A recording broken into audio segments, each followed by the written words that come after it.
Welcome back to Saturday Social, where we are joined by Alex, Umir and Fuad. Top lineup today, Joe. Now, time to turn our attention to the big Super Sunday fixture. Arsenal against Man City. The reverse fixture was huge, highly entertaining. Stay humble, eh? Yeah, I remember it well. Interesting game as well, because City can go within 3 points of Arsenal if they win. Arsenal can go 9 points off City if they win. So, yeah, very much looking forward to it, mate. Yeah, absolutely. We've got a fan of both clubs in the studio today, haven't we? We've got Alex representing Arsenal, Umir representing Man City. So we are going to build out a combined 11 based on this season. This season. You've got to have played a significant amount of games as well, right? So we're not going to allow you to include players like Rodri, who obviously would be on the board, but haven't played because they've been injured. Any debate or indecision, Fuad's going to have the casting. Oh, I like it. I think we make sense. I like it as well. Surely. I love it. Definitely loves it. But we'll see if there is any disagreement, shall we? Should we start in goal? Goalkeepers. Yeah, that's it. Surely not. Yeah, we've Thank gone. you. Me, you bottled it. Where's Edison, man? I mean, he's played half the games. I think he's played half the games. If they were, shared minutes, then they'd be It's David Wright. I think, look, he is one of the most well-rounded keepers in the league. He's so secure. One thing I think we talk about, his ability to put his foot on the ball or how he can ping it or whatever. He believes in himself properly. He was building out his favourite ever goalkeepers, and he was saying Van der Sar and Casillas and all these guys. And he said for handling, he put himself ever. And I think that's maybe an element that people don't really recognise about Wright. He believes in himself. Big time. I'm not sure in terms of who's the City out and out number one now, really. Well, I think now Edison's come back, I think he sort of deserves that spot. I think Ortega's a brilliant shot stopper for when he did play, and he probably edges Edison in pure shot stopping ability. But the quality that Edison has on the ball, we saw it in the recent games. He can pick out, so good. Out past 40, 50, 60 yards. I think that's the way they'll target Arsenal this weekend with that direct ball. I think you've suffered at times with that long ball into the striker's feet of players. But do you think they'll? I think it makes sense against a really good pressing side, especially if Arsenal do commit bodies, forward. We've seen Arsenal against City at times sit a little bit in, and obviously then you go short. But I think I prefer Edison to Ortega, but for this season, David Raya's got a bit of everything. I'd agree with that. I think the most impressive thing with Raya as well is considering his height, how many times he has these high claims from corners, and he's just got this presence about him that I didn't think he had at Brentford, and I thought was going to be a concern coming to Arsenal. But he fits that mould with Saliba and Gabriel in front of him. It's like a trifecta of a wall. Stick him up then. David Wright takes it. Okay, let's go into the right back position. Presumably there's only one man here. Who are you both suggesting? Let's see your magnets. Show us your magnets to the camera. Who are you gone with? Both gone with Timber. Happy with that. And they're also going with Timber. I was saying, if I knew Fuad was being the judge, I would have gone a bit more biased, Come on, man. But, it makes sense to have Timber in there. I think I've mentioned before with fullbacks and with how football's trending at the moment, your fullbacks are actually the positions that are getting the most joy for high possession teams. They're arriving into the more attacking areas, not picked up. And he's done it sort of in central defensive areas, but he's also primarily done it moving into midfield and moving into the box, linking up with Saka really well. So, technical ability. He's running in that this channel. Yeah. So good. If everyone's fit for Arsenal, Ben White, Timber, who are you starting? This is a cop-out answer, but it depends on the game. Get out of here. Get off the Because if you want someone who's making that run on the overlap, it's Ben White. If you want someone on the inside, it's Drew and Timber. And that's what Arteta's built. Sorry. I rate Timber so highly. I think he's our best 1v1 defender since Ashley Cole. Oh, wow. That's a clip. That's Mate, a clip. watch him against Barcola. Huge. It's unbelievable. Centre-backs then? Should we do it as a pairing? Talking of good 1v1 defenders? As a pairing. Let's do both of your centre-backs. I think I know Alex. I was an Arsenal fan. I'm intrigued to know. Come on, Umir. I presume Umir's...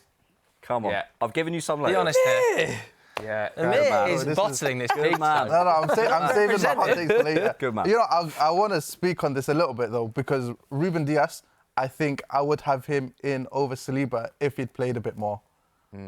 The reason why I say this is because Manchester City have looked, light and day between when Ruben Dias does play and when he doesn't play. I think in that period where we lost, I think it was 9 out of 11 games, the majority of those games Ruben Dias didn't play. And when he has come back into the team, we've almost looked, like Manchester City of old. People talk about Rodri's absence, but I think Ruben Dias's absence is felt just as much. But for how much, those two have played together, the quality that they have, what as a partnership, it's ridiculous. Who's had a better season, do you think? Because obviously people have been talking up Saliba for years, but I feel like Gabriel has had has been unbelievable for Arsenal this season. Bang on. He is. You agree? He's unbelievable. And what it is a partnership. He's the aggressor. Yeah. He goes. He gets. You watch him. I said the cat and dog centre back pairing. Yeah. Exactly. He comes into midfield. He smashes you. Do you agree he's been your clears number one this I season? think so. Yeah, I think so. I mean, Saliba's obviously been brilliant. There's the thing with Saliba. Sometimes, as a fan, I worry he's so good that he can get what you said earlier about going long. When he's in these wide channels, you can't beat him.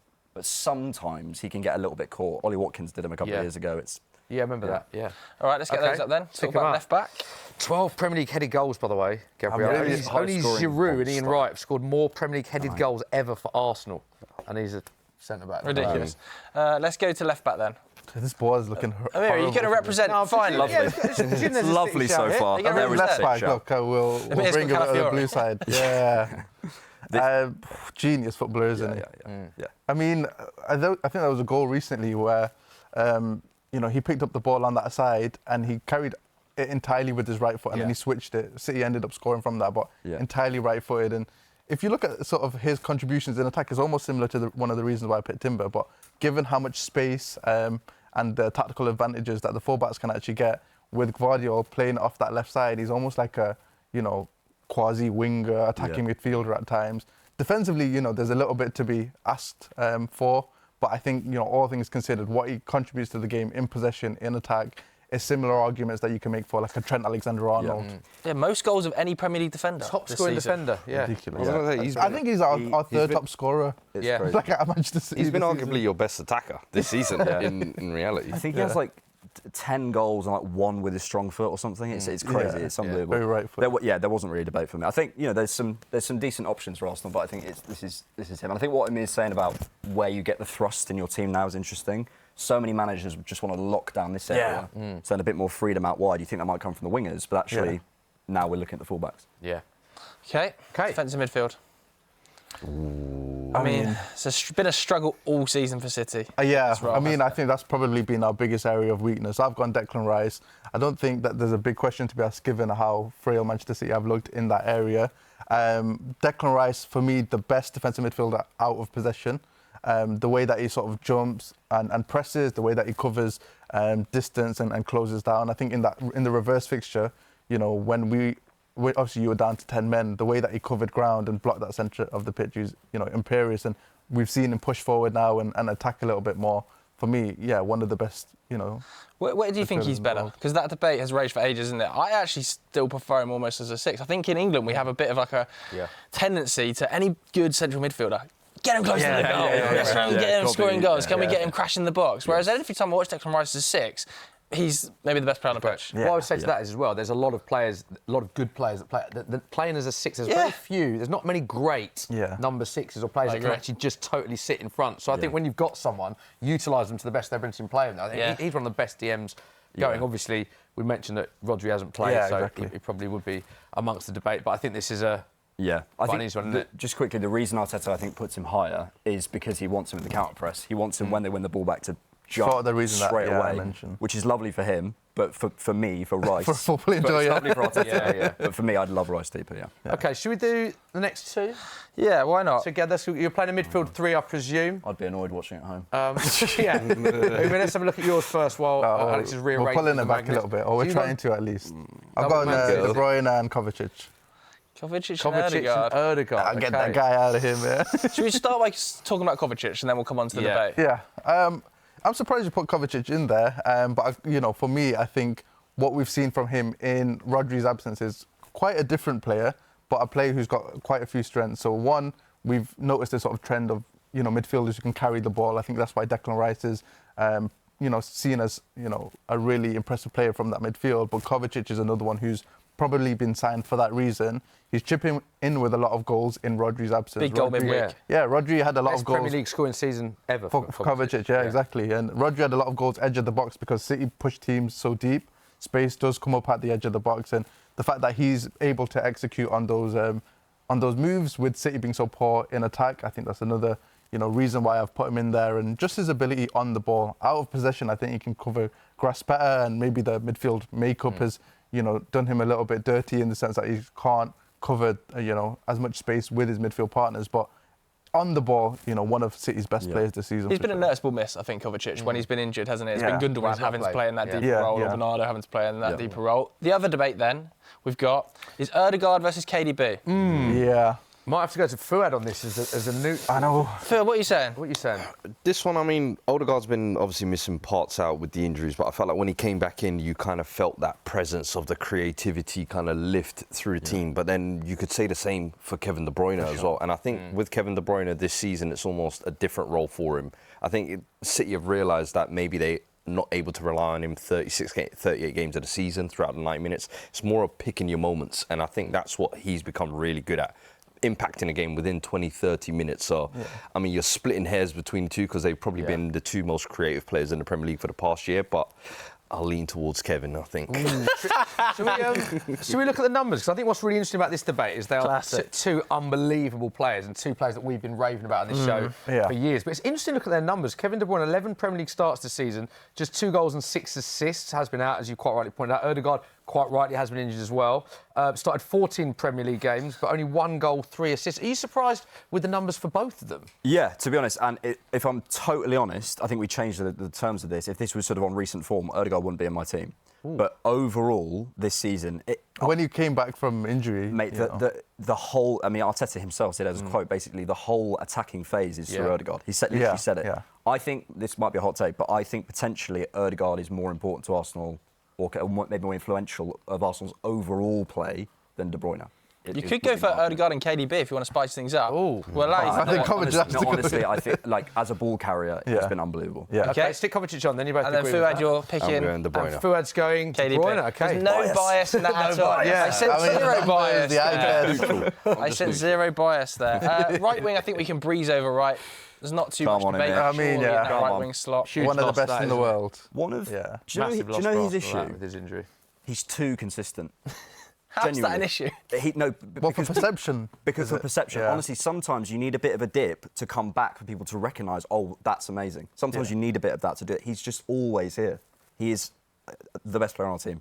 And that's it. By far, I'm slapping him in that right wing spot. I love it so much. Do we go to left wing? Left wing. I think this is good debate. It's been good.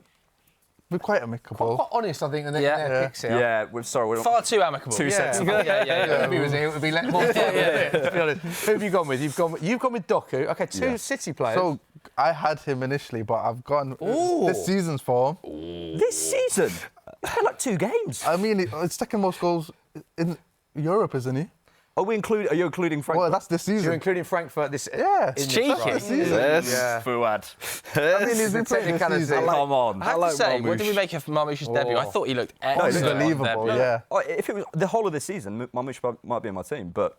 Isn't it this season's form? Wasn't that the phrase? City, Arsenal, mate. Yeah, he plays for City. He plays for City.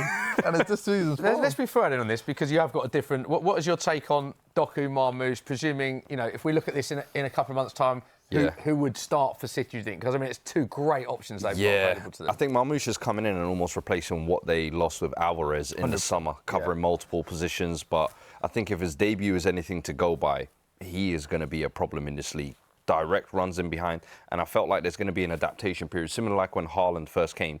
He was making a lot of these runs that maybe the team weren't picking up on. He is going to be a new wrinkle to their kind of attack, and I think something that they don't have already. But then I feel like that's what Doku was last year when he came, and he was that exciting bit of X factor of he can create something out of nothing with just a shimmy of a shoulder. So, and this season I think he's actually improved a lot in my opinion, whereas last season he was a little bit more inconsistent. I think what's interesting as well with Marmoush is it's rare you see a player in January come in that is absolutely at the peak of their powers, confident as hell, have immediate impact. Going at more than a goal a game over in Germany. Comes like that doesn't always happen, and immediately his confidence was like clear. Every time he got the ball, he shot. Do you know what's crazy? City have almost been, there's always been this quote-unquote Bundesliga tax, but if you look at City signings from the Bundesliga, they've always been able to sign well. Even Vincent Kompany, stretching back to Vincent Kompany, De Bruyne, Marmoush, Gundogan, yeah. Haaland. Claudio. Like every time they've gone to the Bundesliga, they shop well, and Marmoush is just another example of that. Okay, so Fuad, you do get the casting vote. Doku. I think I'm going to lean with Doku. I think, especially with the improvements this season. Are you serious? Thank you. I think Marmoush is a better player, but we have to take into account what they've done in the Premier League. Yeah. Okay. So, Wow, I for think that, this I'll season, give it I'd to probably, Doku. I bet I'll But I pick think him. overall, yeah, agree. I'm not mad at that, to be one honest. position remaining. Just before we go on to the striker, that left wing slot has felt a problem for Arsenal this season. Like, where is Martinelli compared to a player like Doku? Because a couple of seasons ago, we were talking about Martinelli being an absolute superstar in the making. We discussed him last night. I think his problem basically is making that, and Arteta puts him there. He puts him right out on the wing and making that run inside. He just can't get himself off that wing. And I think it comes to the point we were looking at Mbuemo earlier in that earlier section. Mbuemo, if you watch him, his reaction, if you look at the goal he scored against us, he's always the first to react, to make that run in behind. And Martinelli, I think, wants to come to feet a little bit more. He's a little bit more, OK, I've got the pace, but I'm going to use it a little bit more sort of conservatively. We need someone like an Mbuemo who can get us on the transition. I said this last time I was on. Arsenal are one of the worst teams in the league at when they win the ball high, getting immediately straight to goal. And someone like an Mbuemo would fix that and fix that problem of getting in off the wing. Okay. Waneri's going to help as well. Brentford fans will love us. We mentioned Mbuemo in both sections. Waneri's going to help. Yeah, this was the final section, striker. Stay humble, eh? Yeah, no doubt. And he did. Haaland. And he did.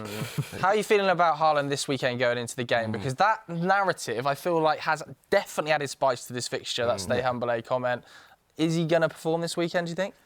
I think, look, it depends on how Arsenal set up. I think people always talk about Erling Haaland, and with all your top players, you want them to kind of, put the game on their back and influence the game in its entirety. But the environment of the team and the opposition you play always influences that. And I think against big teams, against teams with really strong defences, especially if they sit in a bit deeper, they pack that, centre of the pitch. I think you're almost asking too much of Erling Haaland to try and create something out of nothing against, the likes of Saliba, Gabriel, Declan Rice around them, etc. Now, if Arsenal do push up a bit and you've got that sort of ability to play on transition, we saw a couple of seasons ago when De Bruyne and Erling Haaland linked up and Arsenal were pushing up sort of on the halfway line, then I think he can certainly influence the game. With a Marmoush as well, dropping deep and making runs in behind, they almost play as a pairing, like a front two. And in transition, that'll certainly work. Also, sort of if Arsenal do sit deep, with Marmoush dropping in, pushing back, you move that line and it gives space for Erling Haaland. I think if Marmoush scores tomorrow at the Emirates, that could be a real seismic moment because Arsenal haven't got a forward through the door. Marmoush has come in as a forward, scored loads of goals in the Bundesliga for sort of a fairly reasonable rate. I think that's going to be a big story. Just very quickly, how important is it for you? A lot's been said about Arsenal needing a striker. Do you agree with that and profile? Because you've got Haaland magnet as well in your hand. Yeah, I'm trying not to think about it. We're a few days away from the window. Yeah, I can't believe you haven't done anything. And it's a great point. Are you going to get one? You're going to get one?